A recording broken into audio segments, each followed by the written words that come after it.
Avez-vous déjà arrêté de penser que le monde change à un rythme de plus en plus rapide? C'est parce qu'il se passe quelque chose qui va bien au-delà des nouvelles que nous voyons tous les jours. La vérité est que nous vivons des temps prophétiques et, à partir de maintenant, les signes qui pointent vers le retour de Jésus seront encore plus puissants et auront un impact direct sur nos vies. Pour vous donner une idée, l'année 2024 touche à sa fin et un événement très étrange s'est récemment produit à l'Organisation des Nations Unies qui pourrait être lié à l'apparition de l'Antéchrist dans le monde. Je vais vous expliquer dans un instant.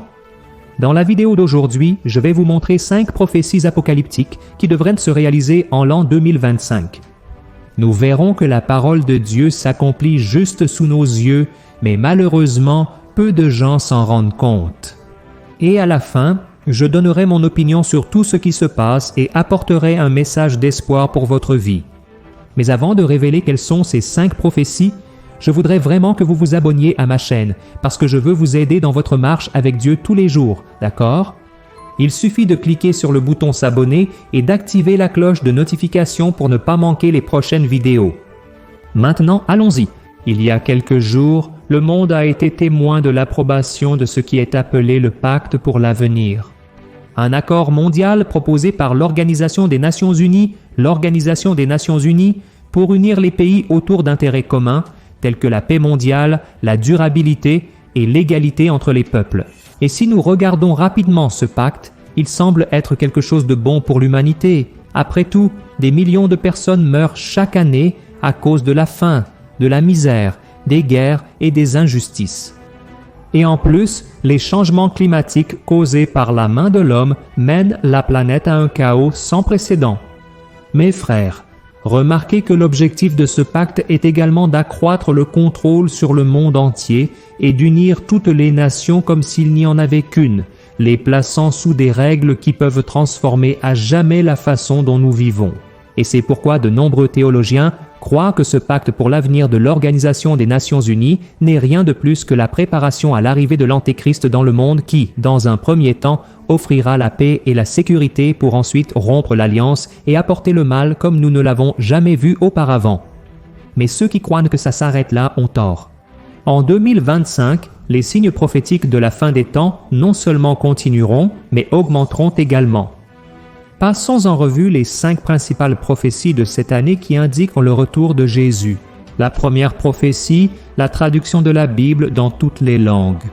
Dans Matthieu chapitre 24, Jésus a dit que l'évangile du royaume serait prêché dans le monde entier comme témoignage à toutes les nations, puis viendrait la fin.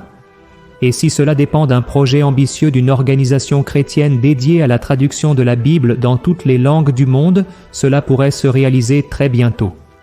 Les traducteurs de la Bible de Wycliffe veulent terminer le projet Vision, en traduisant les Écritures sacrées dans toutes les langues et dialectes existants sur Terre d'ici la fin de 2025.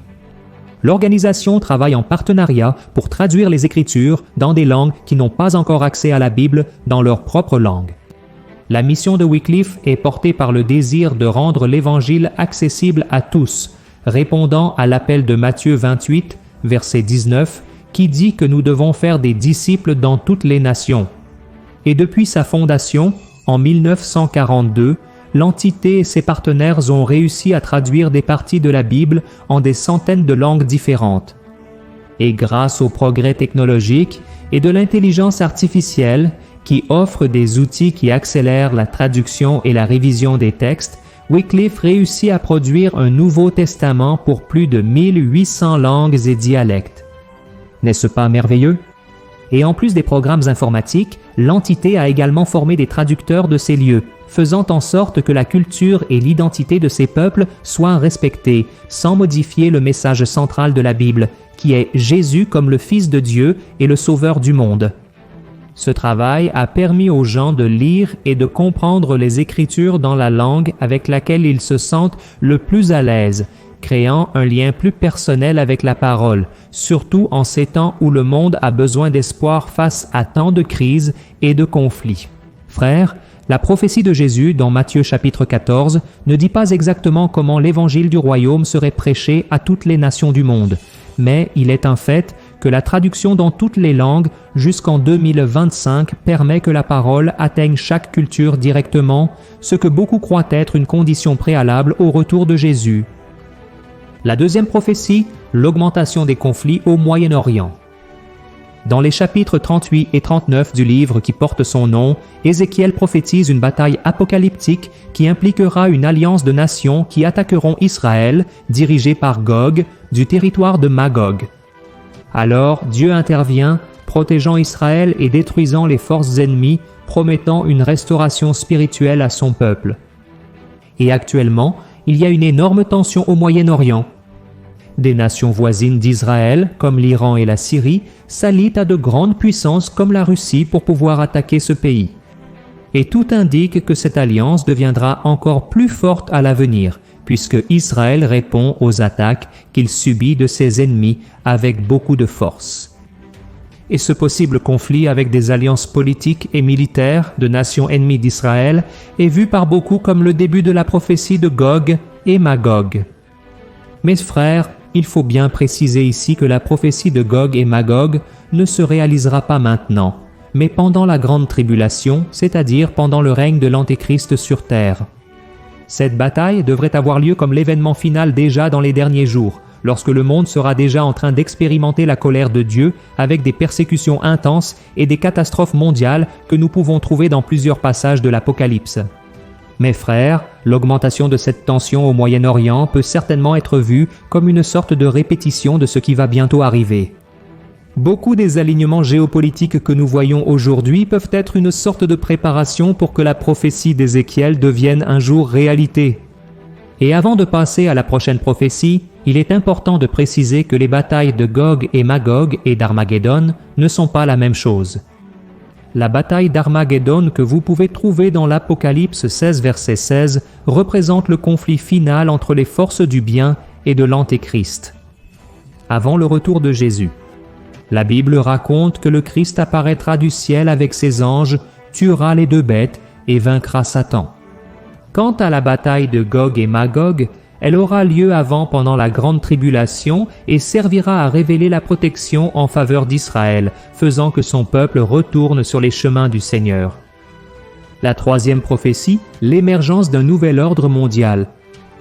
L'idée d'un nouvel ordre mondial est liée à l'émergence d'un gouvernement mondial centralisé qui unifie le pouvoir politique, économique et financier sous une autorité centrale, et cette théorie se connecte à la marque de la bête que nous trouvons dans l'Apocalypse 13, qui dit que personne ne pourra acheter ou vendre sans cette marque qui sera imposée par l'Antéchrist.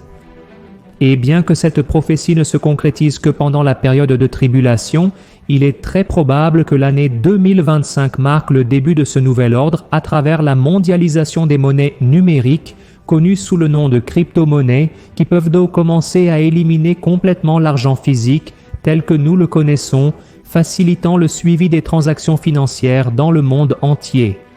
Et pourquoi cela peut-il commencer dès maintenant? C'est parce qu'une série de politiques financières ont commencé à être adoptées récemment. Par exemple, la plupart des grandes banques et des fonds d'investissement vont intégrer les crypto-monnaies dans leur portefeuille d'actifs, en plus de créer leur propre monnaie, facilitant ainsi leur acceptation sur les lieux. De plus, une bonne partie des banques centrales des pays ouvrent leurs portes à ces monnaies et encourageront le secteur des entreprises à adopter ce système de transaction, promettant plus de sécurité et de protection pour eux. Mais cette protection est-elle vraiment pour notre bien? Avec la création de monnaies numériques comme la Drex au Brésil, nous nous rapprochons de plus en plus de la fin de l'argent papier. Cela signifie que la banque centrale pourra contrôler et surveiller chaque centime que vous dépensez. Chaque achat, chaque transfert, tout sera enregistré, supprimant totalement la confidentialité des transactions. Avec le Drex, toute liberté que nous avons d'utiliser notre argent sans être suivi pourrait simplement disparaître.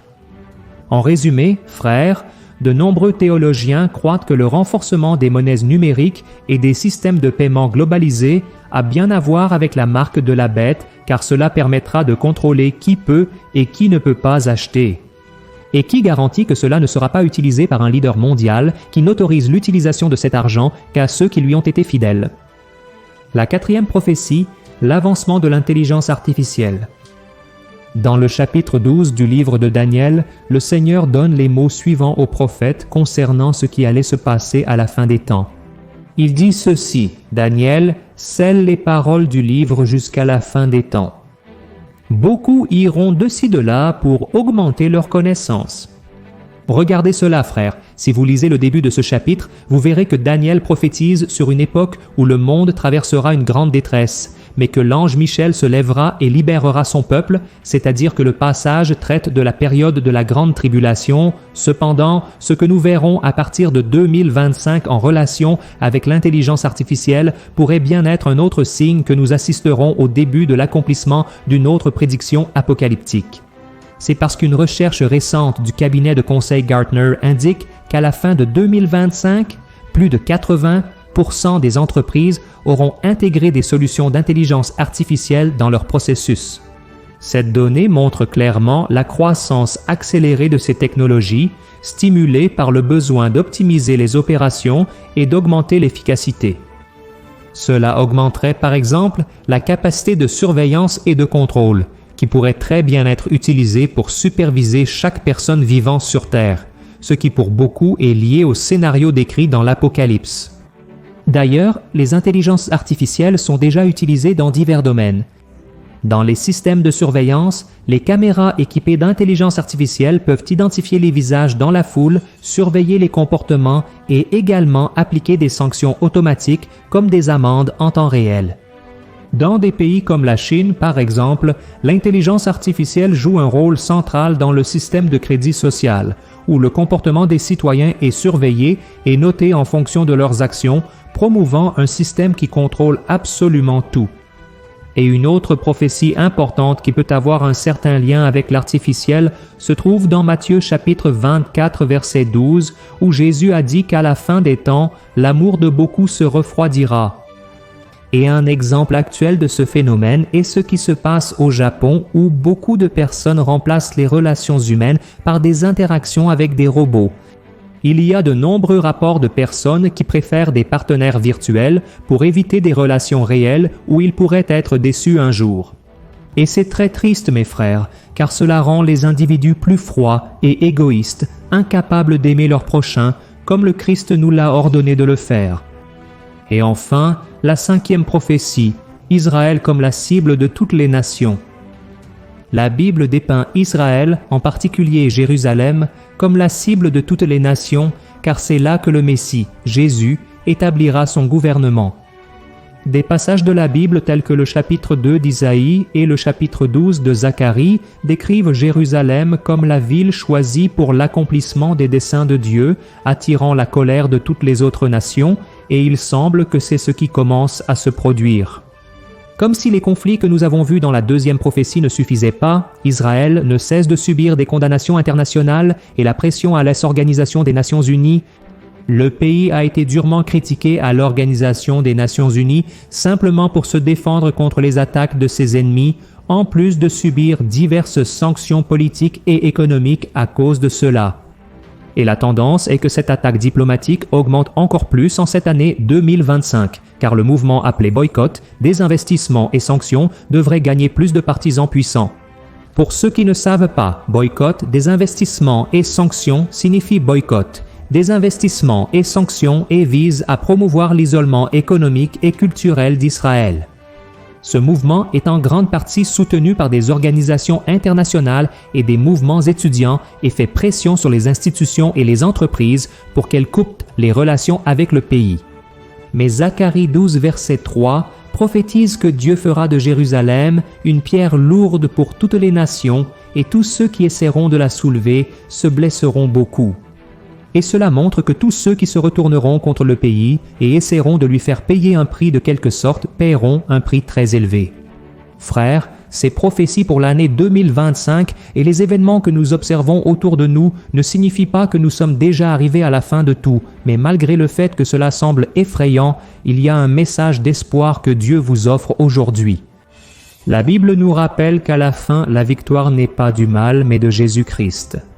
Il est ressuscité et il a promis de revenir pour restaurer toutes choses, pour vaincre l'injustice, guérir les blessures et surtout, essuyer les larmes de ceux qui ont persévéré. Dans l'Apocalypse chapitre 12, il est dit qu'il n'y aura plus de mort, ni de tristesse, ni de pleurs, ni de douleur, car l'ancien ordre est passé. Amen. Cela signifie que malgré les difficultés, nous avons une espérance sûre, un avenir où l'amour, la justice et la paix de Dieu régneront éternellement. Alors, tous ces signes que je t'ai montrés dans la vidéo sont un rappel pour nous de vivre une vie avec un but, en faisant confiance qu'à la fin de tout, Jésus viendra pour renouveler ce monde et établir un règne de paix et de joie qui n'aura jamais de fin. Alléluia. Je suis le pasteur Antonio Junior. Si vous avez aimé ce message, partagez-le avec le plus grand nombre de personnes et regardez maintenant sur ma chaîne ces vidéos que j'ai mises ici sur l'écran. Je suis sûr qu'elles vous aideront beaucoup dans votre parcours, d'accord? Que Dieu vous bénisse puissamment, une grande étreinte.